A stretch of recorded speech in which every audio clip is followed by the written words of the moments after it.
Nigeria Info.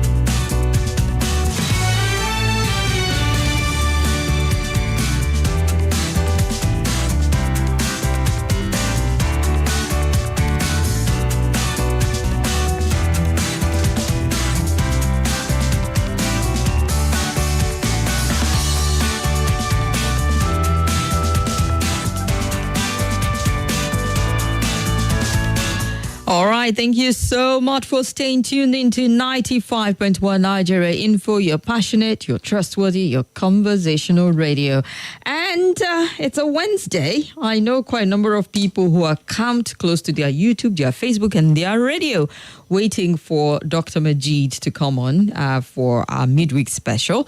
Yes, he's with me in the studio, and together we'll be looking at some of the big stories driving conversation today. And I'm excited to say Dr. Majid is here. Dr. Majid, good afternoon. You're welcome. Thank you very much. We're here.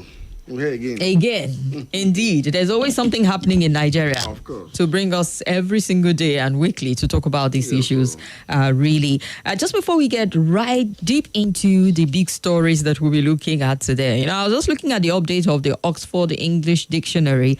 They released the latest update for January 2025, and they featured 22 new Nigerian words. They might not be new to us, but then they've been added to the Oxford Dictionary. 419, number one. Abi is added. We use Abi a lot. Agbero, area boy, cross carpeting. Yes. I mean, I just thought about it. Why did cross carpet and cross carpeting enter Oxford? Peculiar to us. So we used it a lot. We donated it to the world. Eba is also there, Abi. There's Eba there? Oh, Eba is there. Eba.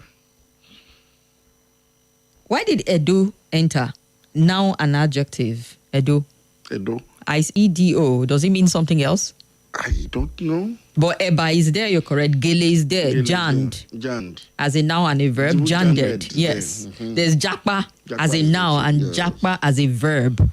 English is a living language. Indeed it is. It's an organic language that incorporates lexicons from different languages to actually expand the purview or the relevance of the language in contemporary time. That's what has kept English going on. From Greek to Latin, to Spanish, to Arabic, and now some African languages have been incorporated too. So that is what it should be for every language, really. There's something absolutely wrong with this. Mm-hmm. Even in Nigeria here, our native languages have also borrowed from each other over time. Mm-hmm. True. Yes. So that's why we say language is simply a means of communication. Language is not ingrained in anybody's DNA. So Eba, that used to be Nigerian. It's not English. It's not English. And I remember somebody was arguing like, oh, Eba is Yoruba. They say no. It's where, but we use it everywhere. So officially, Oxford Dictionary say Eba does not belong to one tribe. Exactly, it is now an English word. Exactly. So you see that languages are simply means of communication. Mm-hmm. It doesn't necessarily define anybody's DNA or anybody's roots per se. And that is why, for instance, if you are born to say a Hausa-speaking parent, but nobody spoke Hausa to you because you were born, say, in Enugu, you will not, because of the mere fact that your parents spoke Hausa, speak Hausa naturally. It's not possible. You have to speak the language that is spoken in your environment. So that tells you that nobody was born Hausa, nobody was born Igbo, nobody was born anything. We are all born as human beings. And modeled by your environment. It's as simple as that. And what the English has done is, in addition to incorporated other, lexicons and words into their common way of language, even the British society too has reflected this diversity.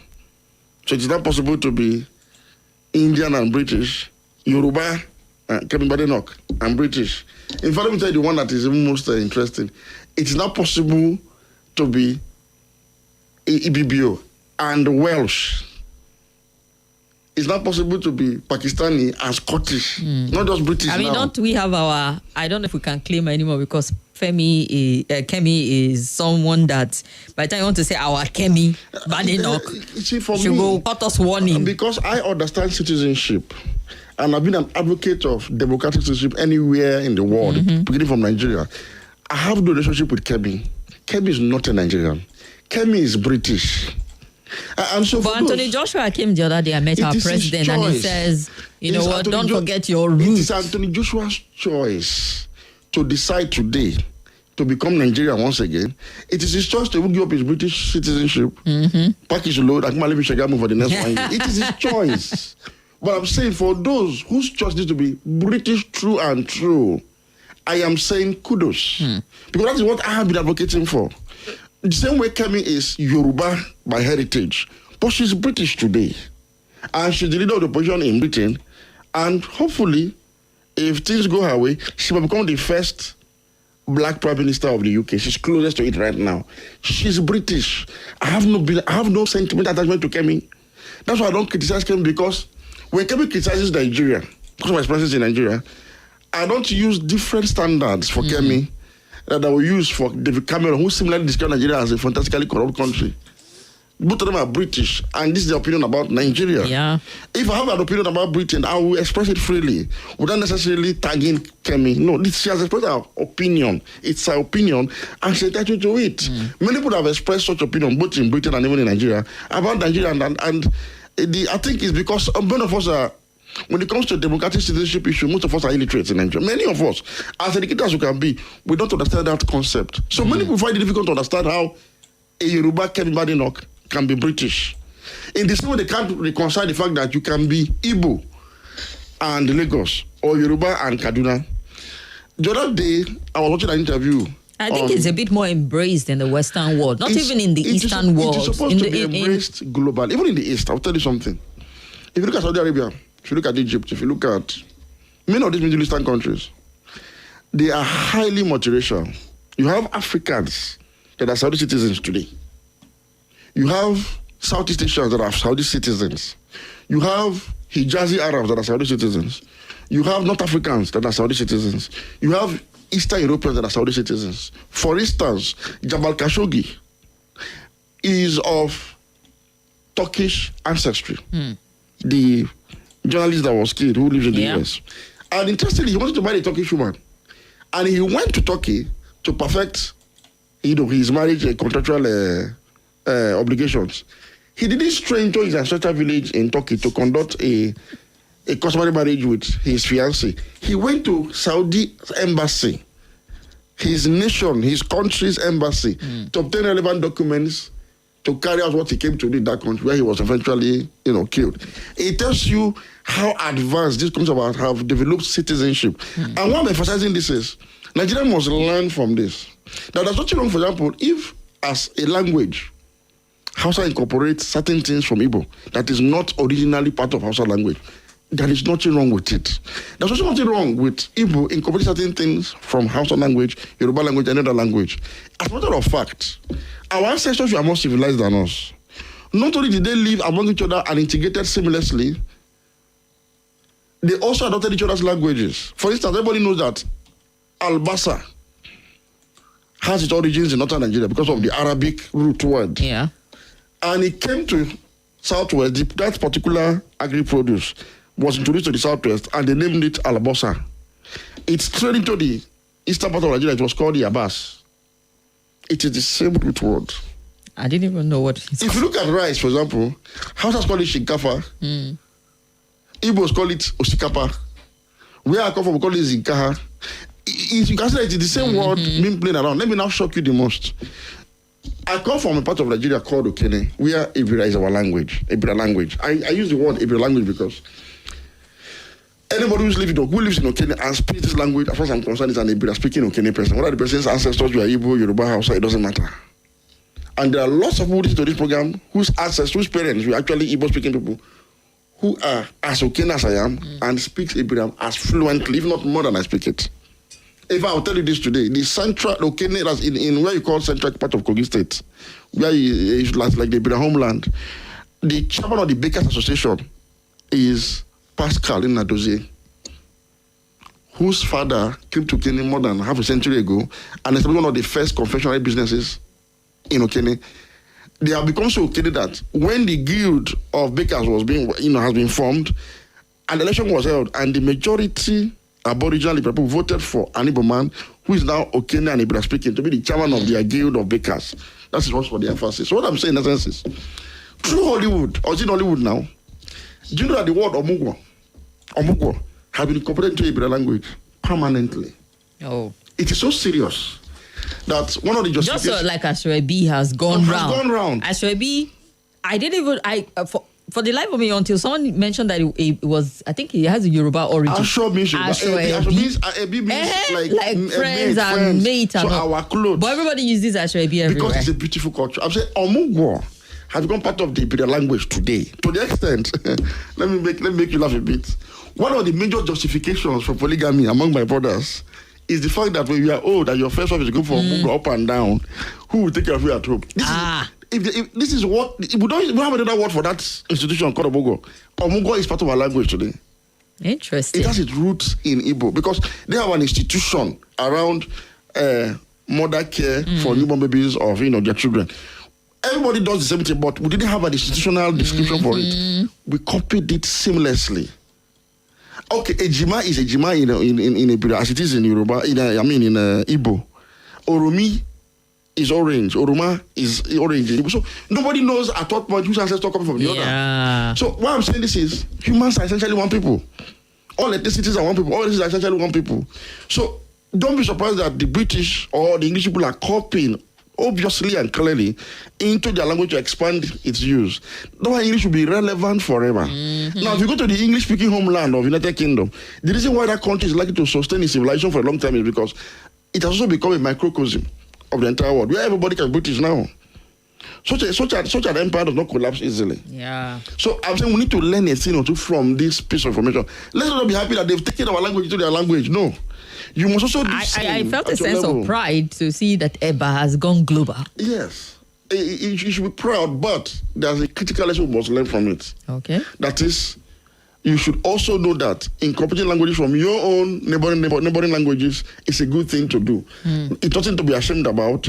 It is something that you should do because you are expanding your own frontiers of language and civilization. And there's nothing wrong with it. And you can also extend that to seamless assimilation and integration of Nigeria, whatever they decide, so that we can develop a system of democratic citizenship that can not only sustain our democracy, but yield good governance therefrom. Indeed. Even though I'm a little curious how they are going to explain the dictionary meaning of Yahoo boy. They'll say it got its origin from Nigeria. I'm sure they will add that part. Kanuri made it, Kobo made it, Niger made it, Suya made it, Yahoo boy, and Yan Dust. Yes. Look at Suya. Even the word assassination, for example, has its root was in Arabic too, from the Hashashins. Oh, okay. It was a sect then among some Muslim medieval empires where people secretly carry weapons, conceal, enter places unsuspected and assassinate high-profile people. So because it was being carried out by the Hashashins, the English copied it and called it assassination. So the English language is full of such, borrowed words and lexicon, and it is perfectly done. I'm saying it's something that we should do without this quarrel about who has Akara as an origin, who has this one as an origin, in a way that's tend to show ethnic supremacy. No, if a particular ethnic group or grouping came up with the concept of Akara and it has gone global, let us all embrace it and all sell itself. Let's all take ownership. There's no need for anybody to start quarreling about who owns Akara originally or who borrowed it. No, and nobody knows really. Moi, Egusi, Ogbono. So these are things that nobody really, you can't really tell clearly. Yeah, exactly. All even right. things that we could tell, Oha, Onugbu and co. Everybody has taken leadership. If you go to a restaurant where they sell this food, it's not only those that are from the east that eat this food. Look at Tuwo. Look at Suya, for example. They not give us Suya. I mean, it's gone global. And Suya is what we use everywhere. Who has time to be saying, calling it, what other name can it even have? There's no name for it other than Suya. Indeed. I think I saw something on TikTok where the guy said he went to one corner and then they told him it was Suya. I was like, oh, you wanted to call it another name? The guy said, no, Suya. He said, Suya. But it tastes like this. And he mentioned the other English name like better. Now you recognize.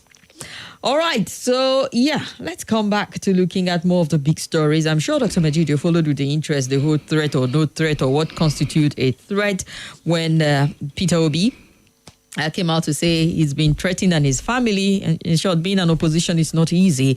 The former vice president jumped on also something that Felix Morka said during a TV program where he said Peter Obi had gone too far in his New Year message. and that he'll get whatever comes to him. I know he was on TV today trying to explain himself, trying very hard to say it was not a threat. He was just responding to a specific question. He did not mean to threaten, and he himself has been threatened. The APC National Publicity Secretary, Felix Morka, I beg your pardon, did I call him Fidelis at first? I've always called him that. Felix Morka alleged that he and his family have received death threat over his remark about Labour Party presidential candidate Peter Obi. Morka stated that the threats were triggered by Obi's accusation about his remark during a Sunday interview on Rise TV constituted a threat to the Labour Party candidate's life. And during another appearance, he disclosed that he had recorded over 400 threats himself, including approximately 200 explicit death threats, many of which were described in graphic details. So, he was just trying to say, I did not threaten him. I was just responding to, but me too have been threatened and all of that. So you see, but at one point you just want to understand, are we dealing with political rivalry? Is just Nigerian politicians being what they are? Or this is capable of affecting, our democratic process when some of these things go out? Are we handling politics right? Because, when someone starts to feel like their life is on the line, I know how the US took it when Donald Trump's was straight to life, and we could actually see someone who carried out those intrusive thoughts to say, maybe I should just be the one to shoot this man and all of that. You never can really tell. We've got people whose attempts have been made on their life before, and if people have been threatened because of setting office they're running for, how can we handle this? A lot of people yesterday said APC should apologize. They should put out a statement, but it's a good thing that the publicity secretary himself came on another TV program. Even though he never came out to say, okay, I'm sorry, he was trying to explain his intention behind what was said or not said at all. But let's go on this quick break and we'll get your take on this. Hello, football fans. It's your guy, Brother Sagi. Are you ready for the ultimate football experience? Predator Energy Drink is giving fans the chance to win a football experience in London with the one and only Brother Shaggy. Just buy a bottle of Predator Energy Drink, check under the clock, and text your unique code, name, age, and location to 5. Hello. My name is Kimberly. I'm the host of Hard Facts, and I bring you the biggest stories driving conversation every weekday here on 95.1 Nigeria Info Hard Fact Show. I love to get your opinion and conjectures, but the facts you cannot dispute here on Hard Facts. Join me and let's talk. This is Nigeria Info. Nigeria Info.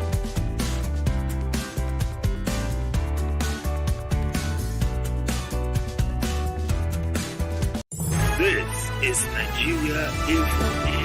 Nigeria Info. The big story. So, over to you, Dr. Majid. Okay, well, these things, let's disaggregate them a bit. Mm-hmm. First, Peter Obi, in his position as one of the leaders of the opposition in Nigeria, came out to give what can be like a State of the Nation address, and of course, criticize the government for a lot of things that they are not doing right. And but he made some other revelations about the fact that it's been difficult to be in opposition, and how people avoid him unto the effect that some people they see him and not even greet him and all of that. Fine. I didn't expect that to elicit any response at all from the ruling party. Because I listened to what Obi said, he didn't say anything so new that there was nothing, he didn't say anything too weighty, really. I've always said it that anything you're not saying now that amounts to a promise to reverse these policies. It's almost nothing. It's yes. So that when Obi made that statement, I felt, well, Obi, you've not really said anything here. So what are you really going to do differently? Unfortunately, Morka, the spokesperson of the APC, somebody I've always considered personally as not such a good communicator, really. He talks but doesn't really communicate. Jumped on it and has created a buzz around this matter. He has embarrassed his party. He's embarrassed the government. How do you tell a man that he crossed? The man didn't cross no line. In fact, the man didn't say anything that was consequential. Not talk of crossing a line. I listened to what Obi said. Perhaps the other part of the president cutting down his foreign travels and visiting more of the state, not consequential. Have we not said it on this program? How does that come out to crossing a line? If Obi had, for example, impugned on the personality of the president, maybe made allegations about humongous money is missing, things that, okay, probably you will not say, do you have proof for what you're saying? You cannot say he crossed the line. If he had called for, I know he can't do that, probably he called for an overthrow of the government, or he called for a mob attack on the president. These are things you can say somebody has crossed line of decent communication. He didn't say anything close to any of this. So responded, it was like killing a fly with a sledgehammer. But now say you have crossed the line and whatever consequences you meet, you will not blame the man if he takes that as a threat. So this guy has really embarrassed the ruling party and the government. And I think, if not that, sometimes in Nigeria, these positions are zoned and they are not necessarily given on merit. He's supposed to have been fired from that position by the party. This is a very grave embarrassment he has given to the party. Seriously. Because as an opposition party leader, Obi can continue to run with that. That statement is indicting. Why will you, what has he said that should elicit such a response? You see, when Bolaji Abdullahi was spokesperson of the APC, we saw communication and less of talk. He knew when to respond, he knew when to clarify, when to explain, and APC had its finest communication then. Honestly, something should be done about their own communication. Because you are the ruling party. You don't speak in this manner. Because you have the power of coercion, you have the control of security services, you have the control of intelligence services, you have the control of even secret services. So why would the man feel threatened when you say whatever consequences or however you put it anyway? Why will you? What has he said? What consequences? What did he say? There's nothing he said that was new. So why did you have to respond in that manner? And today you're on TV struggling to correct what you said or something or explain it away. For me, it's something that he cannot really explain. And the party should sanction him for this. I remember when one of the spokespersons of the campaign for Jonathan in 2011 accused Buhari of being corrupt. He was suspended from his position. Because you are like, hey, you can accuse this man of anything. Not this one now. What kind of corruption are you accusing him? He was suspended. I'm talking about this former DG of Norway. I've forgotten his name now. He was suspended. I know who you're talking about. From Nasarawa State. He was later appointed as DG in Norway. He was suspended momentarily from that position because he accused Buhari then in 2011 when Buhari was still seen as an angelic messiah of being corrupt. He was suspended by his own campaign council. So the APC should suspend this man. And if possible, find a replacement for him. He's not helping the party at all. His communication is very poor, and I must say this. I've listened to him a number of times. It's very poor. As a government spokesperson, your statements must be very precise, pristine, and terse. No more than 3 paragraphs. Simple. You have no business going on TV to talk. You have spokespersons, you have pseudo spokespersons, you have top party directors. Send them to go and do the talking. The party must speak. It has to be when it is extremely necessary. Because opposition must talk. That is their job, to hold it to account.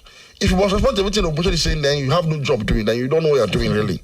So I think it's the one that has created this unnecessary controversy.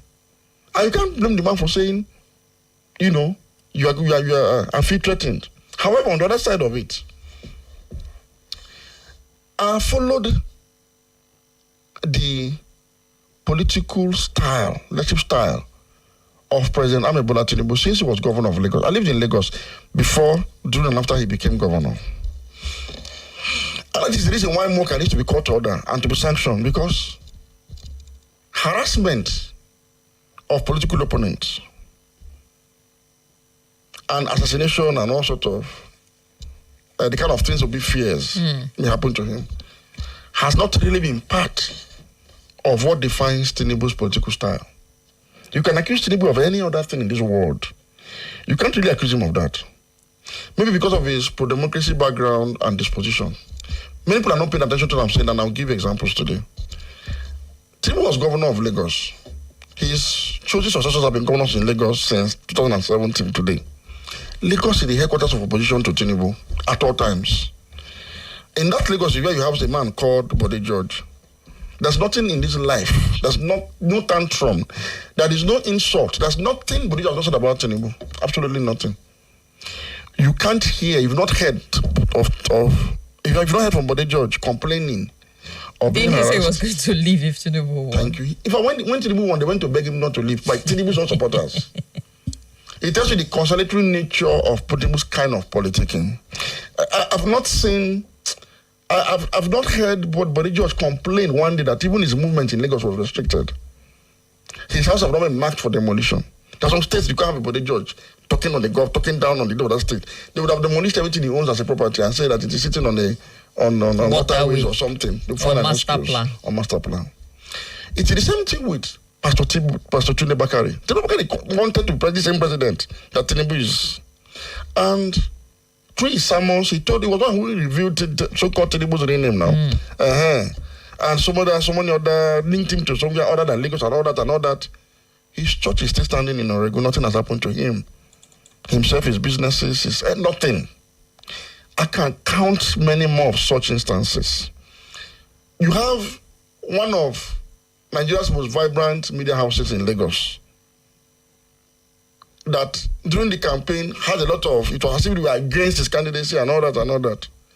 The operations of Lagos, I didn't hear once that they gave them notice of eviction or any of their anchors arrested. I'm sure as I'm talking, you know the station I'm talking about. As a matter of fact, when he had that his media pally and they were represented, some people were surprised that he even invited this particular station at this point in time. Ruben Abati, for example, has had the reasons to accuse Tinubu of even nepotism recently. Look, we accuse other people of doing the same thing. You are going to do your government. I've heard him say it over and over. He went for that meeting. He was even the one that the man was actually hailing at the end of the show. That is his style. So anybody who has any contrary opinion can come forward and say it. But this is the Tinubu I know. You know my position on Tinubu's policies, programs, and everything. But you see this one, except it starts today. If he starts that one today, but it's not been known to be particularly vindictive. If he doesn't support you, he will work against you. But he will not destroy you, he will not kill you. I've not really seen that in Lagos. Throughout my stay in Lagos. Now, look at the recent visit to Enugu. Now, he got the least support in the 2023 election from the Southeast. Understandably so. The least. I don't think Tinubu got 2% in any Southeastern state in that election. But in constituting his cabinet, yes, Tinubu have given more to his Lagos people and by extension his Yoruba kinsmen.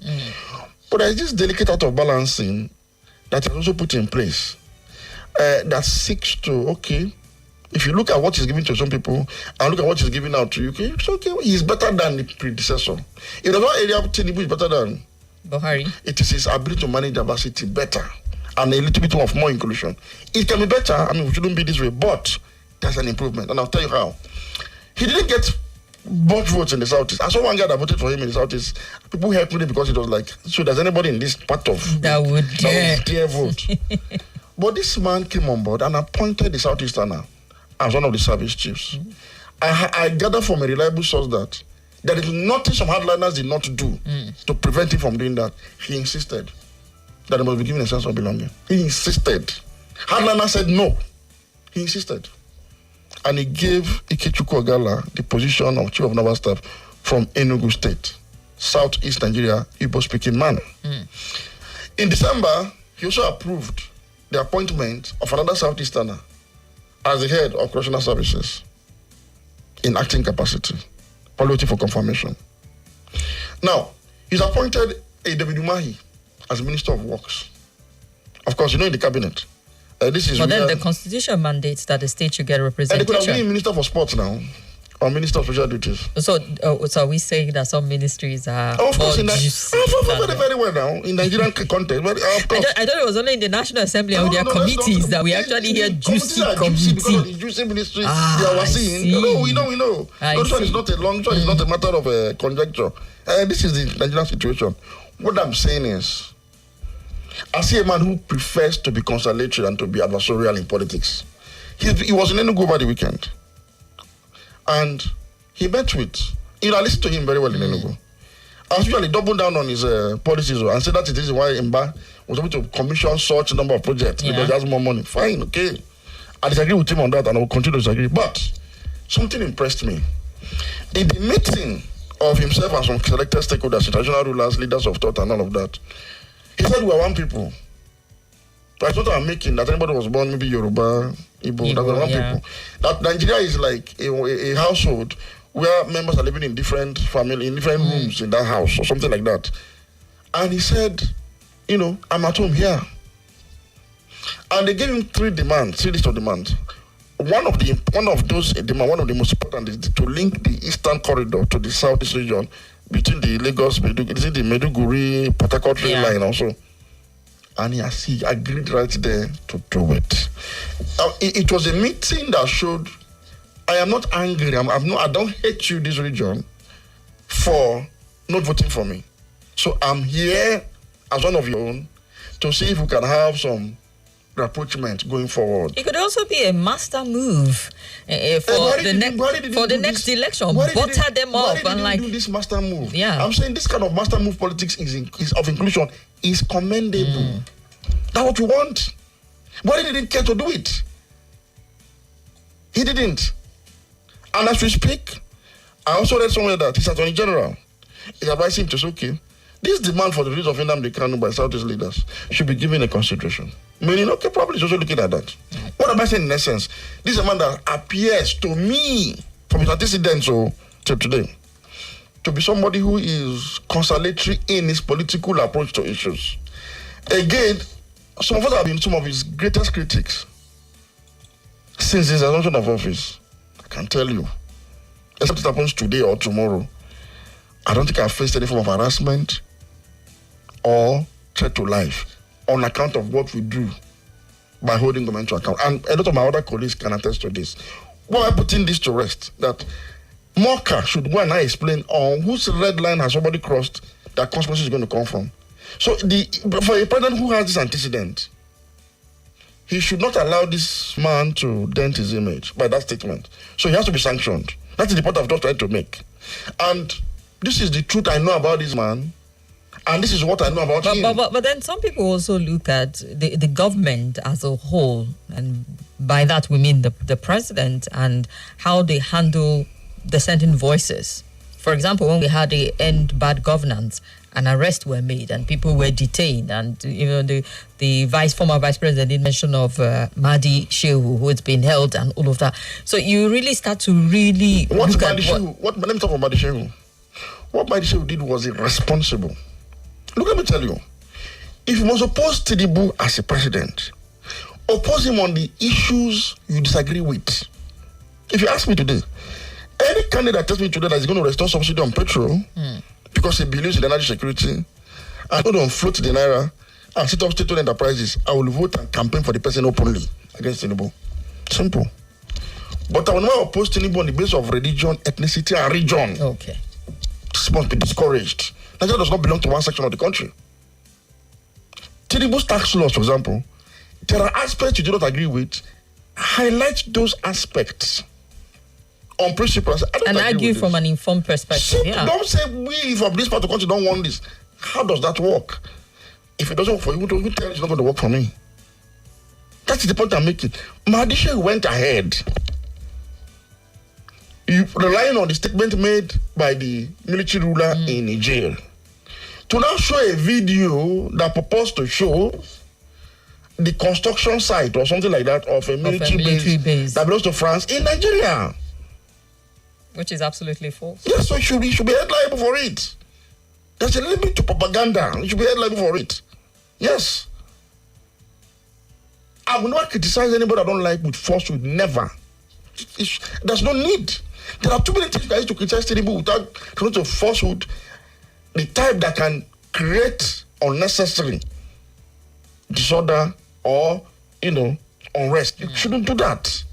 It's a sensitive issue. So it should be held liable. Now, for the protesters, when they were arrested, all of us condemned it. And when it turned out that there are some people that were supposed to be underage that we are in detention, we rose against it. And the president responded, release them and let them go home. Mm-hmm. Meaning he's not really after, punitive, whatever. The other things have happened, the security agency have arrested people because they say they are waving flags and blah, blah, blah. We try to disabuse the mind of people to say that flag waving was simply a rejection of what they consider as capitalists. Yeah. Not necessarily a solidarity for Russia or invitation of Russia to come and take over Nigeria. But the government believed it was a call to the military and began to treat them as though they were dissidents. So, but anyway, they have been released.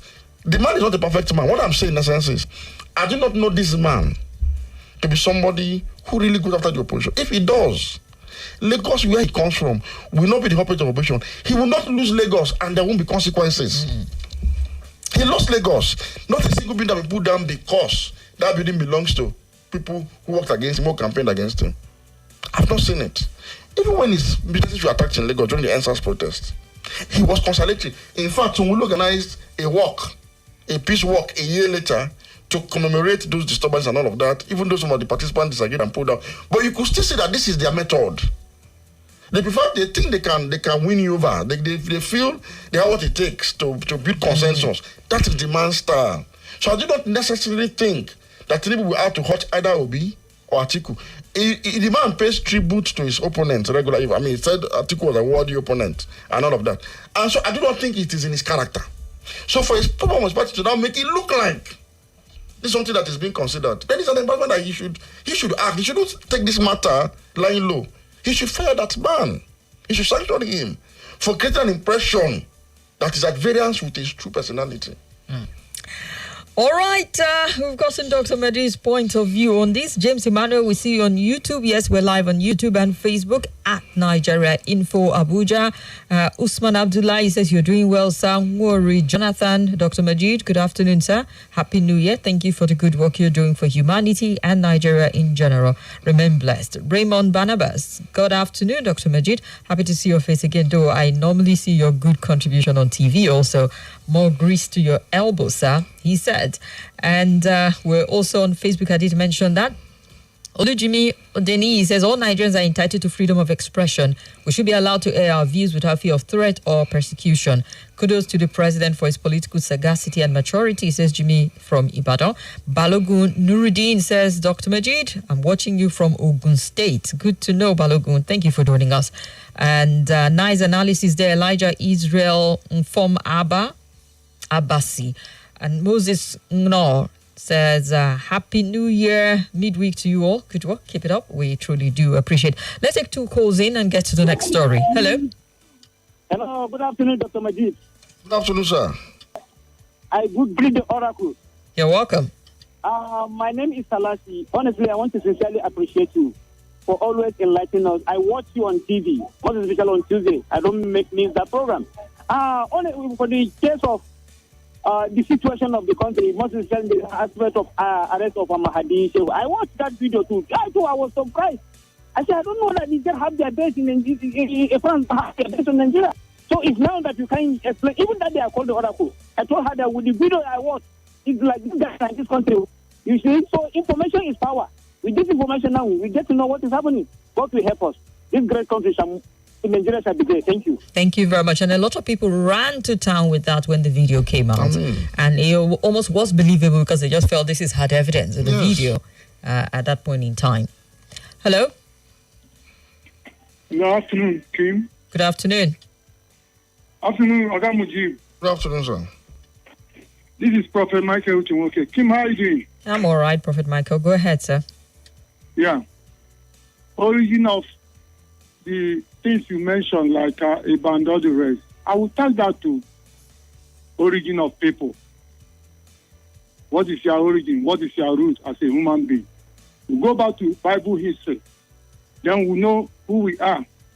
From the days of sons of Noah, from the time of Tower of Babel, when the first migration started in this world, that connected people to where they are today. People started speaking languages. This, let people know today that if you want to know their origin, your root, you go to the book of Genesis. Prophet Michael, sorry I had to drop your call. The network got really bad. It got rusty, so we could barely make out what you were saying. Hello? Kim, I greet you. Good afternoon. Good afternoon. Dr. Majid. Good afternoon, sir. I remain justice of peace.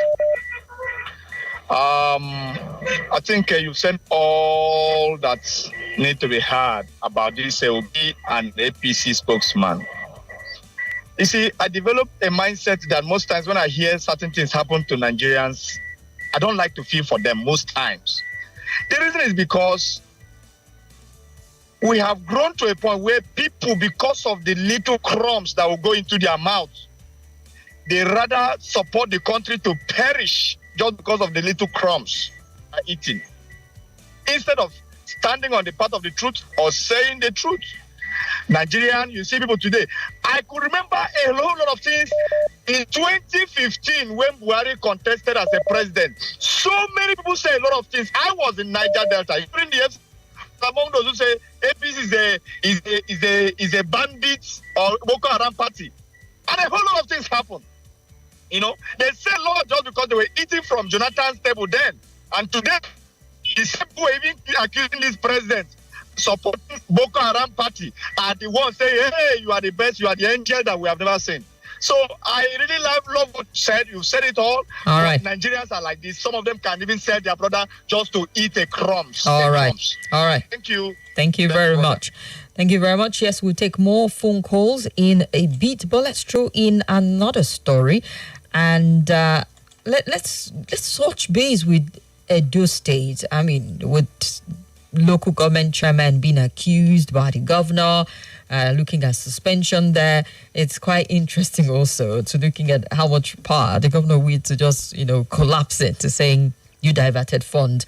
And Edo State Governor, Monday, Okpebholo, on Tuesday, alleged that he suspended 18 local government council chairmen, diverted and remitted about 12 billion naira to leaders of the PDP in 15 months.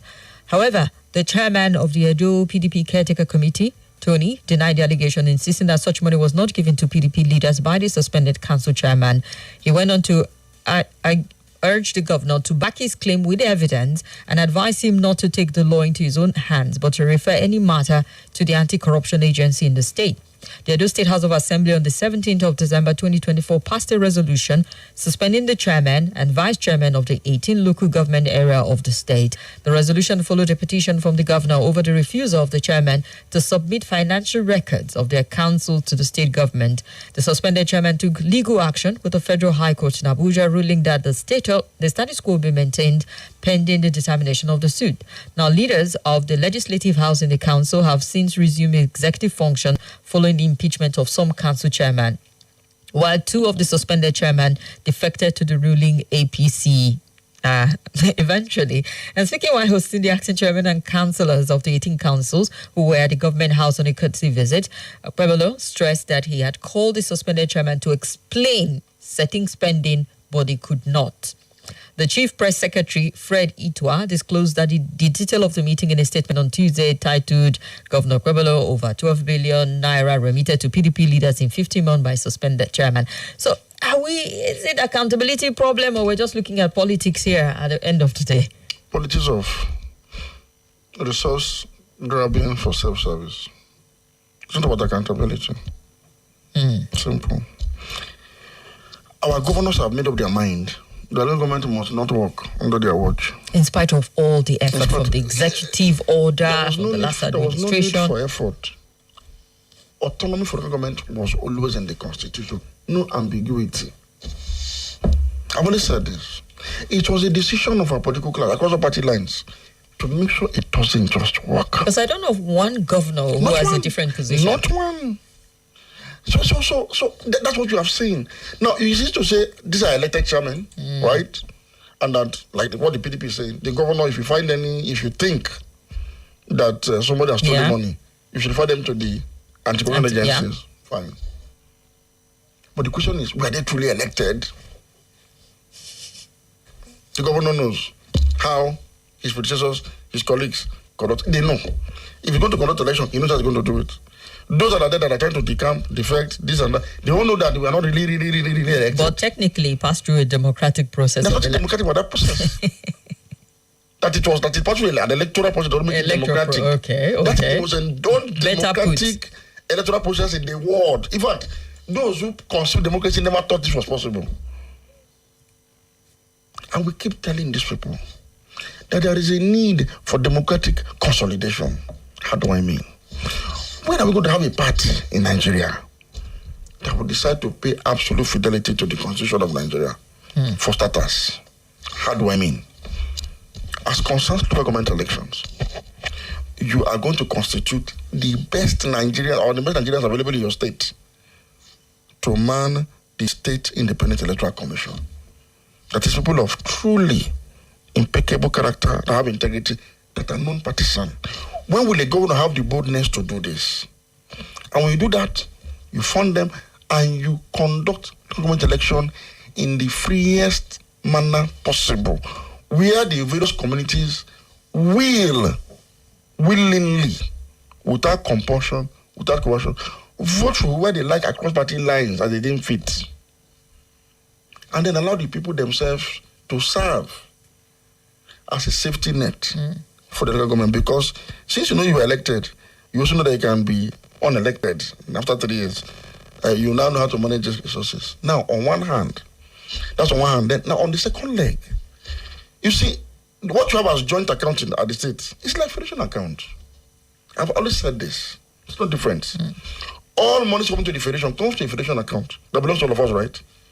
But it is federal agents and agencies that operate that account. The ones that manage and operate federation account. Now, commissioners come from the states for FAC meeting, where they will agree on the template for sharing as recommended by RAMFAC, right? Once adopted, they all endorse. They take it like that. All these agencies activate without even asking the president. That is institutionalization of resource allocation. No interference. It's automated. There are some taxes that states collect on behalf of local government. And so at that JAC meeting now, it will be calculated and deducted and then added to the federal allocation that is coming that they all endorse. It will also similarly pass through the state agencies. Yeah. But that is where the problem is. Because the governor appoints accountant general, appoints my commissioner of finance and all, that interference now comes in. They will never do the same thing that is done at the center. And instead of us getting our governors to just do the right thing, we started amending the law, bringing to Supreme Court judgment. I said, we are trying to solve a problem that does not exist in problem. It's already there. You just do the needful. It's a decision. But you don't do it. What you see players they do is what usually plays out in every state. When one party is out of power. But then that's the disturbing thing, that this trend has continued and continued uninterrupted. It just feels like we're not making any deliberate effort to interrupt it whatsoever. That's what I'm saying. From one... But people are spending money. People want to say, we are voting for you. Why are you also now doing the same thing that other parties are doing? No, essentially, no, it's not the executive. It's not the legislature. It is the political party system. Kim, do you know that there's no party in Nigeria that can actually bring out a credible membership register? Of their party members? Not one. Do you know there's none? So imagine a party that is supposed to produce leaders that will rule us don't even have credible membership register for primary election. There's no party in Nigeria that obeys its own rules. There's none. No. There's not one party. Do you know how serious this is? Meaning, even the process governing the party, their processes, even into primary and co, they're all corrupted. What do you think the product will be? What will it rule? A coalition of the willing who have decided that, hey, enough is an entire party that will start with having credible membership register. There's none in Nigeria. Where our rules, primary election, we have rules. No monetary inducement is a ground for disqualification. I know that. No ethnicity, no religion. We are secular with everything. So now, wherever you reside in Nigeria, is where you're going to register to be a member of the party. You know, it's only in Nigeria. I live in Abuja now. Did I want to contest for House of Reps to my village? What is that in a ward where I hardly go to? I didn't even go to Kogi for Christmas. But when you want to register? I would forget going there because I want to go and partake in the sharing of the location going to that place. I'm not going to add value for people. To my constituents in Abuja here, right? That is not the case. I have to go back to my state of origin. Yes, where it is the turn of either my ethnic group or my clan or my ward. It has to be identity driven. And by the time I do that, you have lost this me. I have to assume, because the person that will now bring me up from that level, it's not by speaking English and manifesto, it's a different ball game. Altogether, politics. Yes, so I've lost my innocence. So when I get to the National Assembly, if you bring budget to me as a member of the National Assembly, what I'm looking at is not budget for good governance of Nigeria. I'm looking at what is in it for me and my community with me as a beneficiary. What I'm looking at, strictly. That was why I was elected. That's the basis. Sadly, that... He too knows that in Africa, our kind of democracy does not seem to yield dividend because of the way it is configured. All right, we'll take on that after the news. Still with 95.1 Nigeria Info. This is Nigeria Info. Nigeria Info. Let's talk talk about the biggest conversations made of trustworthy ideas passionately connected to everyone. Let's talk on Nigeria Info 95.1 Abuja. It's 4 o'clock. And now, news from the nation's capital. This is Abuja Today. The Federal Capital Development Authority, FCDA, has started replacing vandalized manhole covers in parts of Central Business District of Abuja. The acting executive secretary, Mr. Richard Doda, stated this in Abuja when he visited the area to assess the replacement exercise. Doda said about 13 manhole covers in the middle of Independence Avenue have been vandalized on the road corridor. He added that the FCT minister, Nyesom Wike, had directed the immediate replacement of the